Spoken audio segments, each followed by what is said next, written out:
Bonjour et bienvenue dans cette toute nouvelle vidéo où je vais tout simplement vous apprendre à bien tenir votre Rubik's Cube. Comment bien tenir son Rubik's Cube, ça va tout simplement vous permettre à tout simplement vous améliorer quand vous allez vouloir faire des scrambles, donc des mélanges, résoudre le cube, mais également pour les débutants pour tout simplement être plus à l'aise et effectuer les notations internationales que je vous ai appris dans les précédentes vidéos. Je vous invite à aller les voir.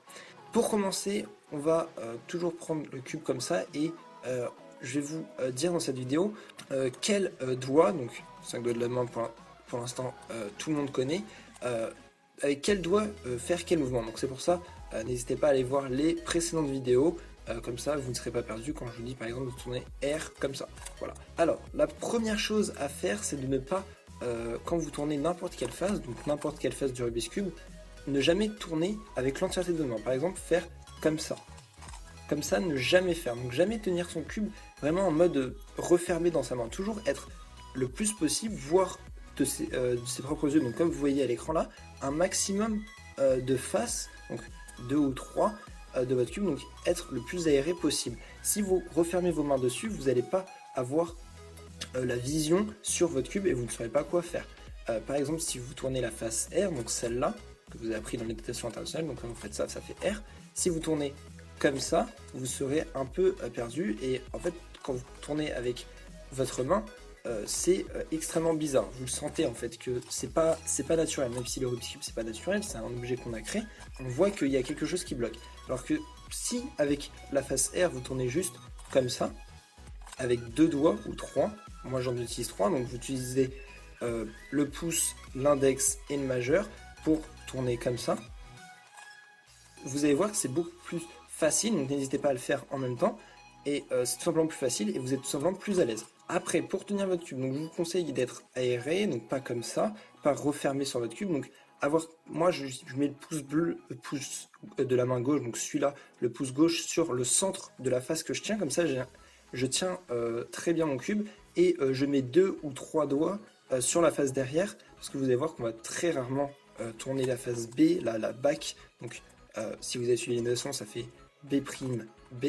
Vous allez voir qu'on va très rarement tourner cette phase, donc je mets mes doigts vraiment pour tenir mon cube comme ça, donc si vous voyez bien, et je le tiens fermement et c'est visible, je vois les faces, je peux tourner comme ça, je vois la face verte, là ici je vois la face bleue, rien ne me pose problème. Donc je vais vous dire chaque face comment tourner. Donc la face R, on la tourne, moi je la tourne comme ça, donc R, R', pour R', vous poussez avec l'index comme ça pour la faire revenir.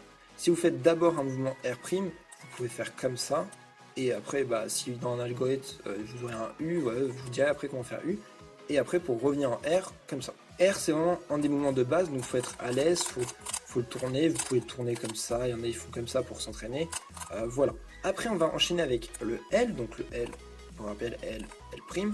L, c'est pareil, mais avec la main gauche, donc vous allez avoir votre pouce qui tient ici, donc quand vous tournez la face droite, donc la face R, vous allez mettre votre pouce gauche sur le centre et vous allez tourner avec la main droite. Quand vous allez tourner la face gauche, vous allez faire l'inverse. Donc pouce droit sur le centre, main gauche, donc pouce ici, hein, au centre ou là, ça dépend de l'algorithme. Ça, c'est des trucs plus approfondis, mais pour l'instant, on globalise.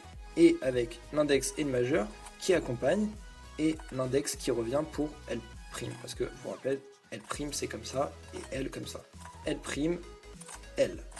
Ok, donc R, L, voilà. Après, on va s'attaquer à la face U. La face U, c'est très important aussi. C'est avec la face R, les faces qu'on tourne le plus lors d'une résolution de cube. Et on va tout simplement utiliser les index droits, donc celui-là, et l'index gauche, celui-là.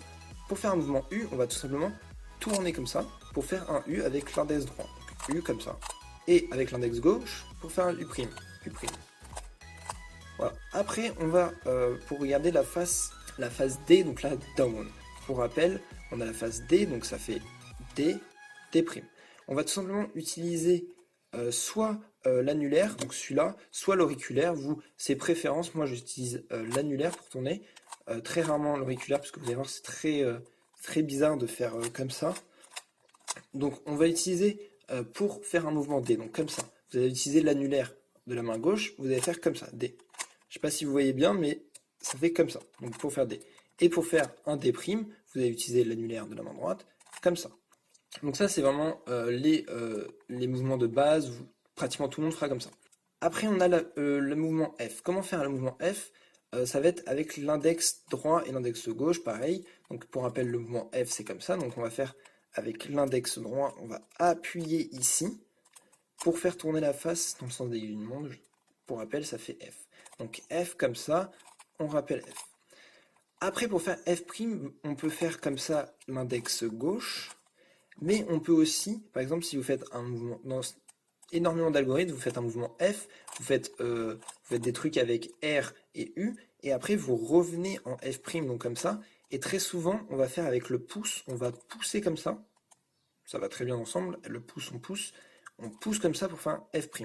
Ça peut fonctionner dans l'autre sens pour faire, par exemple, un F avec la main gauche, donc on met le pouce comme ça, on fait un F, par exemple des algorithmes, on fait à gauche, il y a beaucoup de reverse pour ceux qui s'intéressent, et on fait le mouvement F' avec l'index. Ça, c'est les phases. Après, on a la phase B. Donc, comment on fait la phase B? La phase B, c'est avec l'index, tout simplement, qu'on utilise très rarement aussi, mais c'est avec l'index ou, excusez-moi, pas l'index, c'est avec le majeur ou l'annulaire qu'on tourne la phase B. C'est vraiment par rapport aux algorithmes aussi. Ça, c'est des notations internationales de base. Et après, on a la face M. Je vous rappelle que la face E et pas la face, mais la tranche E et la tranche S, on l'utilise jamais. Donc la face M, ça va être tout simplement avec le majeur. On va pousser comme ça pour faire M'. Et pour faire M, on va revenir comme ça. Donc ça fait M' comme ça, avec le majeur derrière.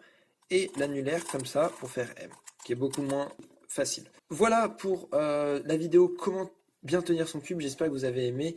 Donc toujours bien rester propre, c'est très important. Je ferai prochainement une vidéo des exemples de mélange officiel de Rubik's Cube pour vous en rendre compte et pour bien savoir mélanger son cube, c'est très important. Et après on attaquera la méthode des 8 ans. Donc pour cela, n'hésitez pas à mettre un commentaire si vous avez pas aimé quelque chose ou si vous avez tout simplement une question, à mettre un pouce bleu si vous avez aimé et à vous abonner pour les prochaines vidéos. Ciao!